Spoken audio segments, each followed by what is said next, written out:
So, hello and good afternoon, good evening, good morning, ladies and gentlemen. Today, Alexander Mary Tarnowski, we are having our crystal talk and greetings from Tuscany, greetings from Los Angeles. Well, Alexander, it's very good to have you. Hello. Hi, how are you? Excellent. I just poured myself a collectible wine just a little bit to celebrate this beautiful afternoon, actually already evening here. And I would like to discover with you, Alexander, today the topic of visibility, because we Mm, all know, both you and I, that Saturn just entered the sign of Aries. We are entering the era of Neptune in Aries, and a whole bunch of planets just entering very uncomfortable for, or let's say very new for them signs. And by that, we are being exposed completely. We are being stripped down and being shown to the world, and the world requires us to show who you are. Right. Let's start with this, Alexander. So, what has been happening with you and your clients lately when we mm. talk about visibility? So I had a very interesting download about 2 months ago where before when I was posting on Instagram and when I was talking to people about the things that I did as a healer, psychic medium, and an exorcist and all this other stuff, that I needed it to look a certain way and that it needed to be super polished and the face needed to be filtered and all of this stuff. And then all of a sudden, I got this huge download that I needed to just show my face and that I needed to post more consistently.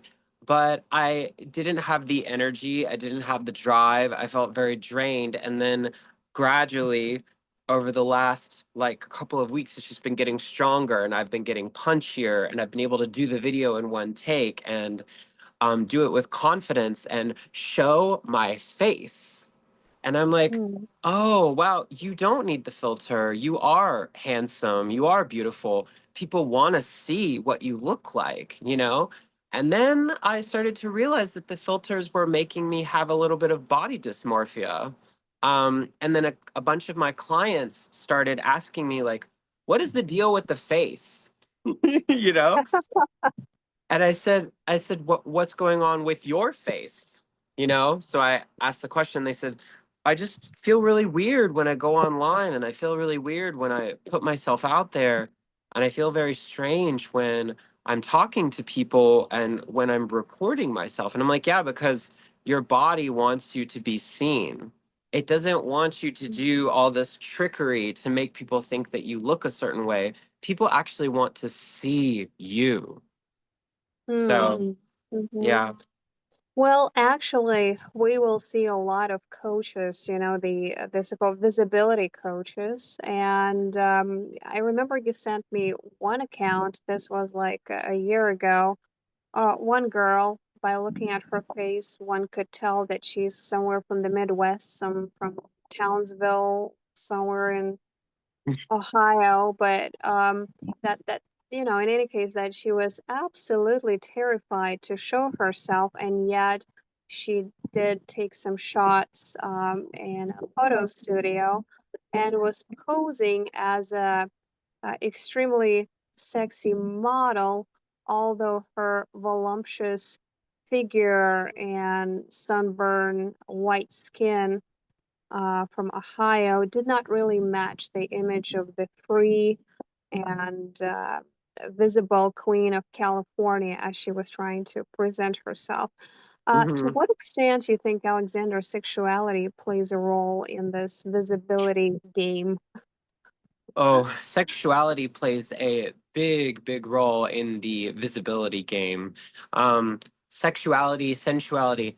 I know that in my own journey, I had my own issues with being outwardly masculine presenting, but with like nails and with the makeup and with jewelry and all of these other things. And I got to a certain point where I realized that that's a part of it, you know? it's a part of challenging people, of asking people to come forth and say, how do you feel about this? How does this make you feel? What is this bringing up within you? And can we have a conscious conversation about it? Not a judgmental conversation. And it definitely has kicked up some dust. Mhm. Well, let's talk about dust. Okay. Sigmund Freud, our favorite dude, he was calling it a fear of castration, as you recall. So, every time we expose ourselves to judgment, so to say, we potentially might lose power, we might lose Mm, value. mm, And this was the cornerstone, this was the foundational work of Sigmund Freud on the sexuality and visibility relationship. So as soon mhm, as I show myself, I actually might lose that power that I used to enjoy. mm, And it's very interesting that you just mentioned that your clients somewhat were sometimes intimidated by you being visible. It's almost like you purposefully, let's say, magnified their fear of their own visibility, correct?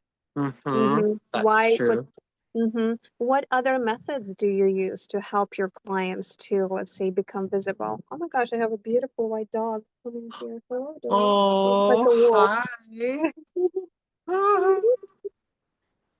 The So new cute. star. She wants to be seen too.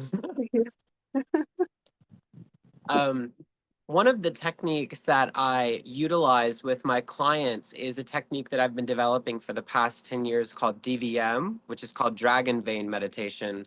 And essentially, Dragon Vein Meditation, it has many different things associated with it to help people. But in terms of visibility, a lot of people are afraid of being seen. And so, this is what all of the chakras, right? Because the Mhm. chakras exemplify the entire body. It's not just like the crown, the third eye, it's all of it.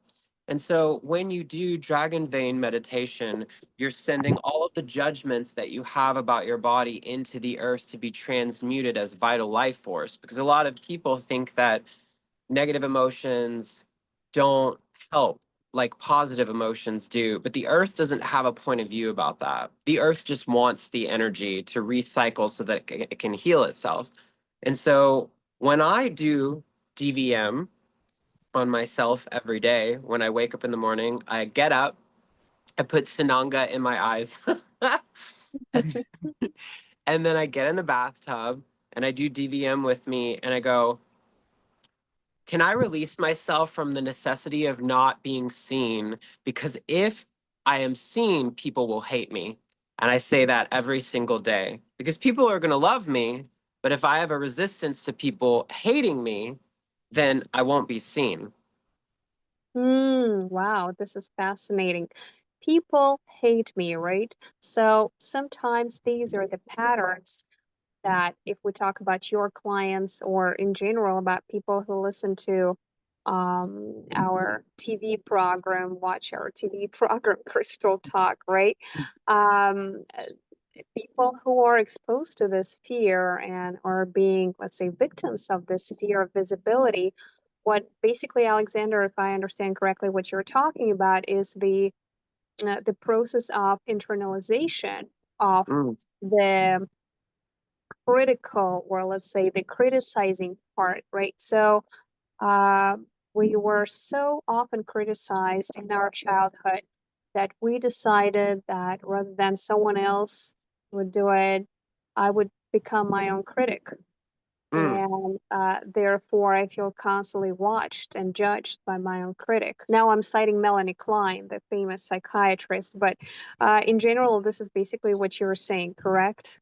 Right? mm-hmm, So it's let's say some energy that we have noticed that was coming from the outside, and then we made it part of ourselves in order to feel that someone is controlling us at all times, right? And you're saying that DVM can actually release it and mm-hmm. transform the internal critic into what? An authentic, sensual, sexual, orgasmic, playful, grounded, boundary laden being. Yoo-hoo! And we wish this for everyone, for all of the sentient beings out there who have Hmm. good karma enough to watch our program, right? Hmm. Well, actually, if we talk about psychology, if we bring it a bit further, Mm. I recall right now the French psychiatrist, and his name was Jacques Lacan. I actually reviewed his natal chart. He is quite a character, you know. Sometimes later in life, he came to a point where his sessions only lasted 10 minutes. And, you know, the problem of the client was gone. So the conventional method, you know, if you go to a psychotherapist right now, you would have to stay with the psychotherapist for at least 4 or 5 years, right? To go through the whole process, the cycle, meeting Mm. once a week. Um, Jacques Lacan was able to solve the problem in 10 minutes or sometimes in 2 minutes. Mm. So he used quite some very interesting methods. And he was talking about the big other. He was talking about the big other, which is the sense of constant scrutiny, right? Oh, He used to say that visibility activates shame.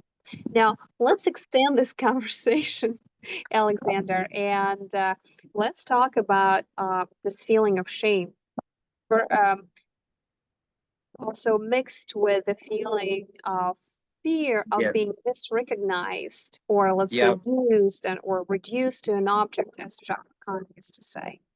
Yes. So a lot of people are afraid of, and will even say that they're not shaming you or shaming themselves, and Mhm. will actually, in a very covert way, project it onto you. And when you become more visible, I know I've seen it. When I become more visible, I will notice that people around me will either become super supportive of it, or it will activate them in a very shadow work type of way, and they need to be able to look at themselves. And there's been people in my past who were not able to step up to the plate and were essentially burned by their own shortcomings around their own shame around being seen, also. Um, and that's, for a lot of people, it's the most difficult thing in the world. Even the most famous influencers, celebrities, people who are indie rock singers, pop singers, they are deathly afraid of being seen. But then eventually, at some point, they get activated by being seen and the energy of being seen, and, the knowing that you are being seen. And so, this can sometimes Mhm. teeter into narcissism, but Mhm. sometimes it can teeter into self-empowerment. And so you really have to understand the balance, between those two, about not getting too sucked in to being seen, remembering to have boundaries for yourself. For me, one of the biggest things that I had to learn was that I don't have to answer the phone. It's it's I don't have to answer the phone. I don't have to answer you immediately, but I can go and record videos of myself to go help people, to inspire people, because that's, do you see what I mean? Like, that's Oh, you can, mhm. you how do I explain this? Creator, can you help me? Oh yeah, okay. Got it. So it's kind of like, you don't want to become a energetic vacuum to people by being seen. You want to be like, this is who I am. I am the product. Pay me. Give me the value that I deserve, that I see within myself, and then you can go on and have a wonderful day. Yeah. Well, wait a second. These few minutes were so loaded with tons and tons of information. Now we have to decipher, through and actually make it digestible for our audience. So basically, what Alexander was talking about is that some of the people in his life had this so-called narcissistic injury, right? Hmm. And now we're quoting, of course, Heinz Kohut and Winnicott, the famous psychiatrist. One was English, as far as I remember, another German or Austrian. And the clients who are your friends had very fragile structure of the self. Remember in one of our last crystal talks, we talked about the false self. Remember? Mm-hmm. And behind this, there is a fear of if I show my true self, which I might not even have, I will be ridiculed, right? So I Mm-hmm. will be revealed. There is a risk of revealing my true self. Mm-hmm. And I believe that, I mean, obviously we do attract people like this. And when we look at their natal charts, there is a very clear explanation, and there are some, you know, tendencies that you can see in one's natal chart towards the false self, towards this clinginess to some illusion of some grandiose self that has to be either overexposed, as you said, or hidden completely so it would never be burdened or bothered by any criticism from the outside. Um, However, what I think you're trying to say, I mean, what you actually said and clearly stated is that each and every person, once he or she has clear boundaries, has an easier time to become visible. Is that correct? Like, how is That, it connected? Because some people might listen to you and say, whoa, whoa, whoa, not answering the phone, the fear of missing out comes up. Like, if I don't answer my cell phone, how am I going to ever become visible? So let's dig into right, it a little bit. right. Thank you for asking. It is, it is discernment and boundaries. So Mhm, understanding that if this phone call, it's very basic, but a lot of people don't understand. It's like if this phone call is going to pay me, then I should probably answer it. If this phone call is with a best friend of mine, I should call them back in an hour, you know? If this phone call is someone that I know that is really needy, that hasn't worked on themselves, that is gonna probably talk to me about the same fucking bullshit they've been talking about for the past 5 years, I don't really need to answer it until like maybe later when I have energy. So mhm, boundaries. Like mhm, I answer, but, but I answer to any kind of creativity if it aligns with me. So, for example, for our audience, Mary and I doing these crystal talks, I don't question it. I just go, this is when it's going to happen. She's like, this is what time it's going to happen. And then we make it happen. You know why? Because after we do the crystal talks, I feel alive. I feel vibrant. I feel seen. I feel loved. I feel heard. I feel I'm in a flow with another person. And it's very, like, I don't even have words for it. Um, that I will answer for. I do not answer to lies. I'm Well, very, mhm, I'm very psychically sensitive, so I can usually tell. And what I'm probably the audience is like, what do you mean when someone's calling you? I can sense when someone is calling me and they have an agenda where they're not going to meet me where I am. Because if we can't meet each other halfway, it's not going to align, you know? well, see, some of the members of our audience can watch this and think, oh my gosh, Alexander May is so amazing. I would love to be just like him. How can I distinguish, the genuine phone call with care and love, filled with care and love from, the agenda phone call or maybe sales phone call?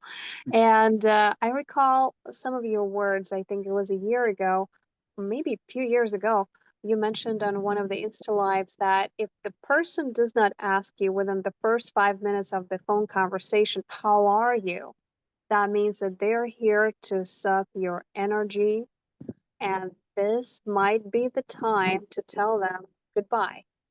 Yep, This was brilliant.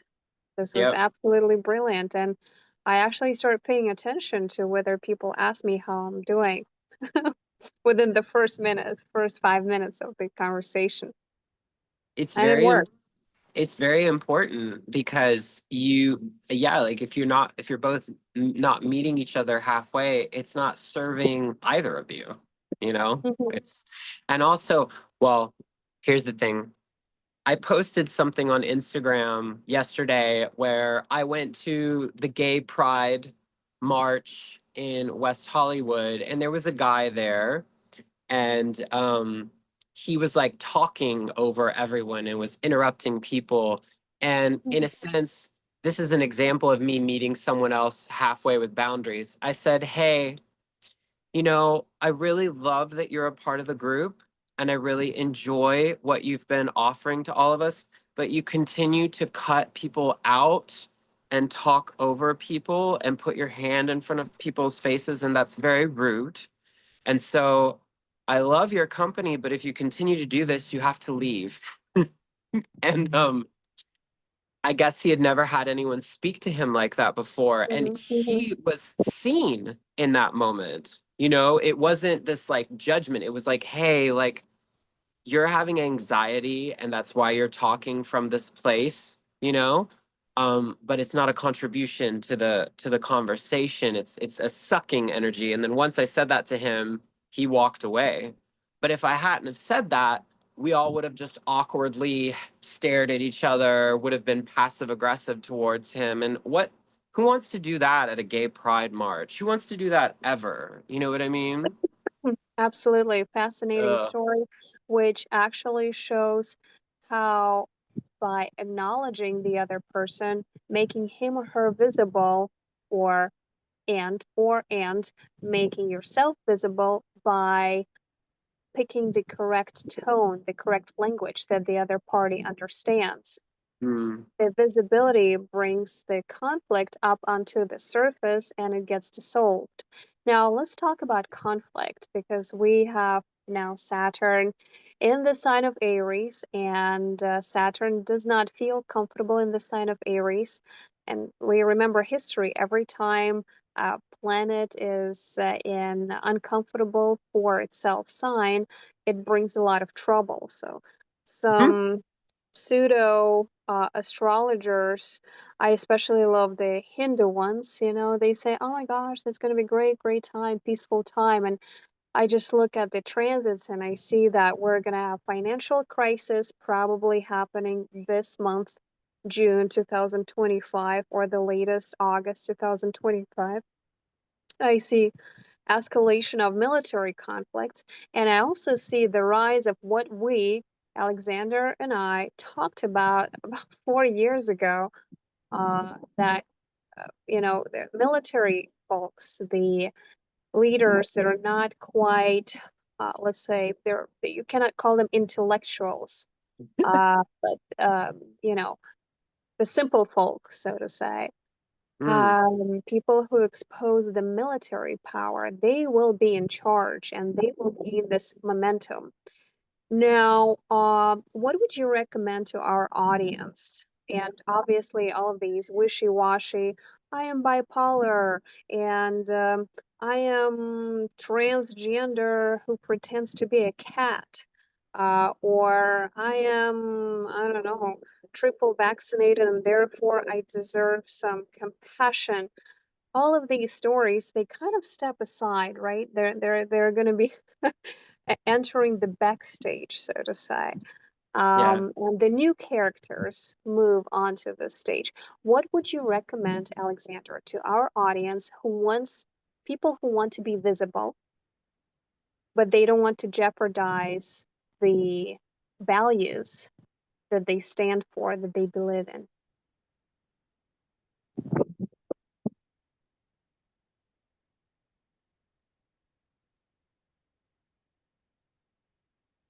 Take small steps every day.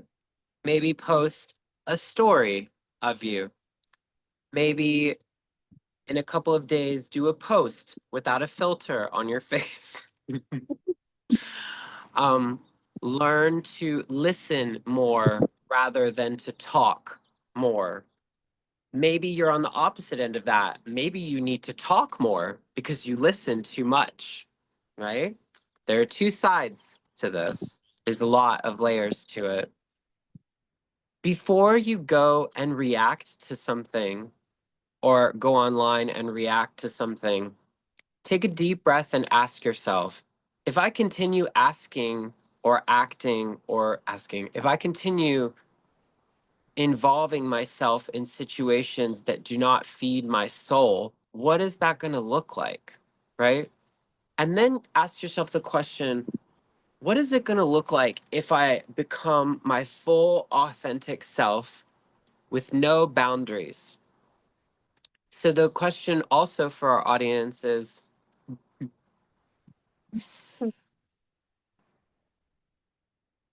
all of the people, places, and institutions that have indebted me into the necessity of not being seen, what can I do to release that and allow myself to be seen perfect and completely unhinged with boundaries? And not unhinged in a crazy way. I mean unhinged like, this is me. This is who I am, and Mm-hmm. without the label, and without, because even, just to be really vulnerable with our audience, I was really resistant to the fact that I am a man with the soul of a woman in this body, right? Because I had a lot of projections around me as to Mm-hmm. what that looks like and what it should be like. And so some people say two-spirited, some people say non-binary, but I made it easier for myself and I just said queer. But more than anything, right? It's just a label. And maybe those labels are helping us identify and understand some things that we've had huge amounts of resistances to for us. But that doesn't mean that everyone else is going to understand. And it doesn't mean that we have to project it all the time. So Mm-hmm. for example, Mary is a crystal healer. Mary is a woman.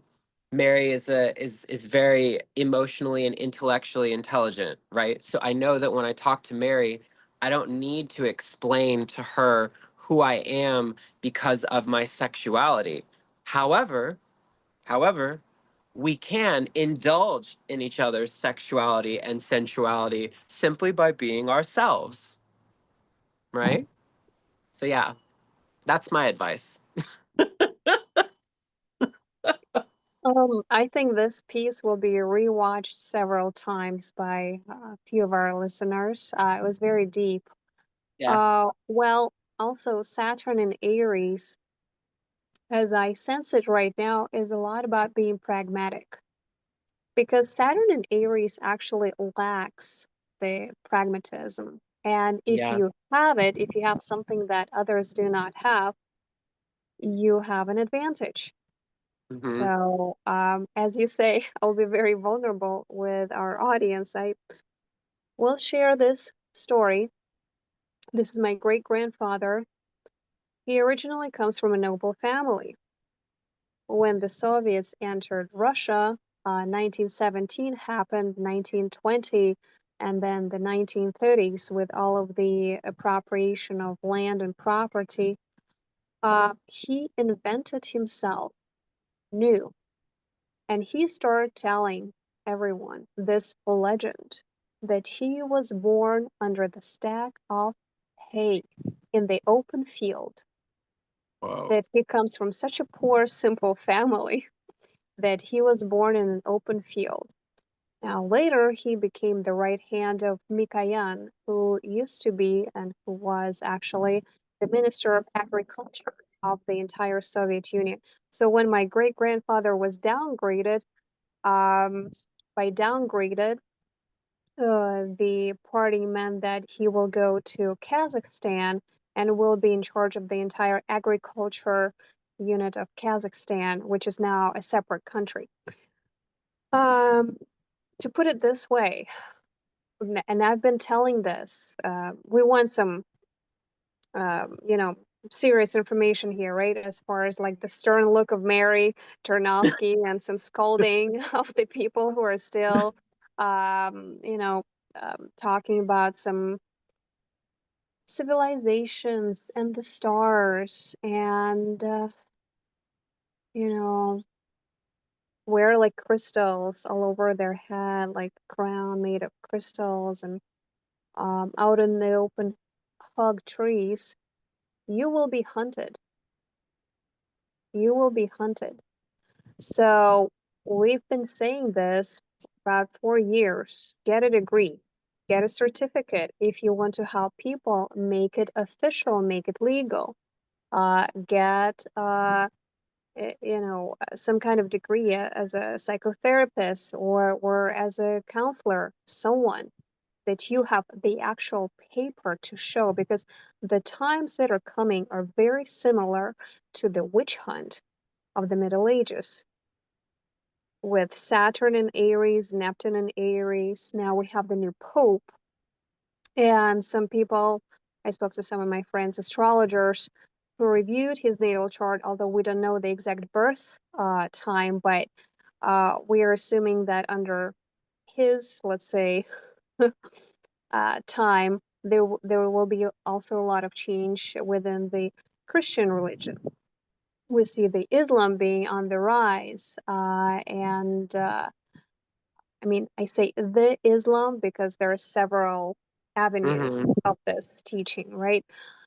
So we're entering the time of religious wars, and if you don't want to end up on a battlefield with the sword fighting against whomever, um, get down, get real, work hard, get your degree, and stay low for the next at least 100 years. Oh my God, Mary. You know what's interesting is you brought up something that was very interesting. So you brought up something very interesting. Within the last like 2 to 4 years, there's a lot of people that moved from California to Texas that were healers, personal trainers, life coaches, light workers, shadow workers, and then started rebranding themselves as Christians, right? Mm, And I realized that it was a strategy, right?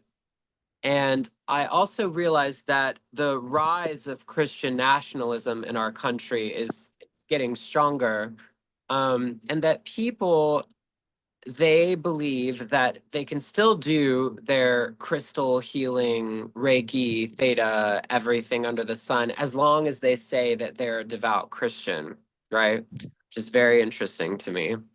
oh, wow. Um, I It's an mean, interesting trend. we live in a day and time where people that pass anti-LGBT laws get caught in a glory hole in a bathroom somewhere. So it's Mm. like, it's a very interesting time we live in. But anyway, over the last over the last 2 years, I've observed this just getting stronger and stronger.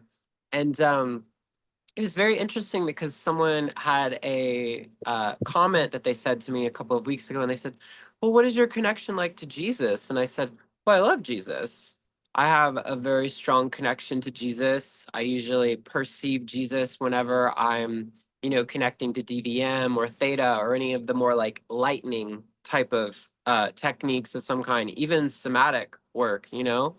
Um, and it's just very interesting to see where we're heading and how things are going, and kind of sort of circles back to like, what is your circle of people that you have Mhm. around you, right? Like, who do who do you have around you? Because you are what is it? You are the five closest people. So next Mhm. to you, I said to myself 2 months ago, I only want to be surrounded by people who are just as successful as I am or more, or are willing to meet me halfway where I am.